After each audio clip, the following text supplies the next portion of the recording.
Another day, another vlog mga buddy. For today's video is na ako i-recommend sa inyo. Bago na ko siya i-recommend, ako siyang isulti sa inyo. Kanin siya, kaning ato ang timbangan.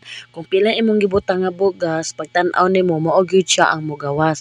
Tapos ang nakanindot ani mga buddy, dili man gud ka ma-hassle og solve kung pila na pareha sa ako nga kanang dili ko bright ug math.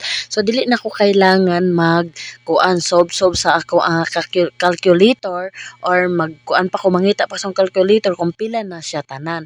So pag isa ka kilo ang nabutang, so nakabutang gyud diha sa baba, no? Sakto kaayo ni sa kanang dili kaayo kabalo mag-ano kanang naay mga tindahan na maligag isda para dili kaayo ta matikasan, no? So kasagaran man gud sa timbangan nga karaan matikasan ta kani kay di gid ka makatikas kay na ako na story time na namaligya sa ako tapos ang iyang ingon kay 95 ay 100 na daw. So akong gitimbang balik diri, so sa dihang 66 raman di ay, so dako gud kaayo ang kalahian pag mao ni imong gamiton kani nga timbangan. So baka ganahan mo mag-order ani nga timbangan, so ako siyang ibutang sa atong comment section or sa atong yellow basket, no? Kani tan-awa mo na ang explanation, basa-basa mo na tan-awon ninyo kung halimbawa 180, tan-awon ninyo sa baba kung pila gyud ang iyahang kantidad sa inyohang napalit. Ayaw gyud mo ka kuan ka ayaw mo palugi, no? Dili kita pwede magpalugi kay nagbayad ta og tarong,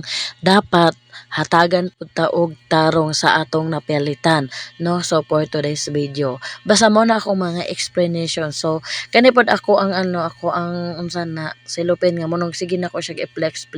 Ganahan ko ani nga silupin kay baga. So ako pod ni siyang napalit.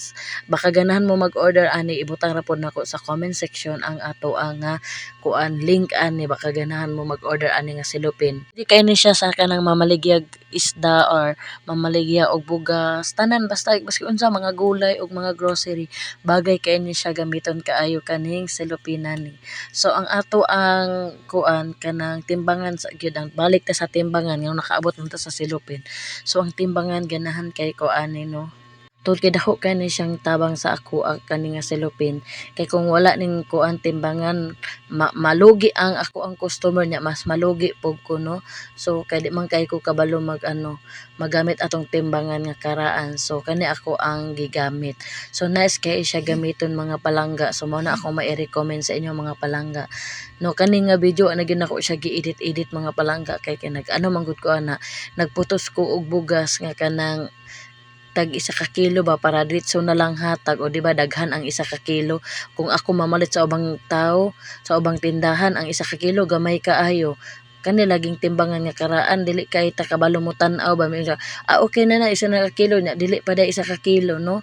So may mas maayo man ning atong timbangan nga kani akong gipakita sa inyo karon, kay pag tan-aw ninyo pag pislet nga tag 50 ang kilo nya pagpatong makita gyud nimo kung pila gyud o tama ang timbang. So pagaganahan mo ani ako ibutang link sa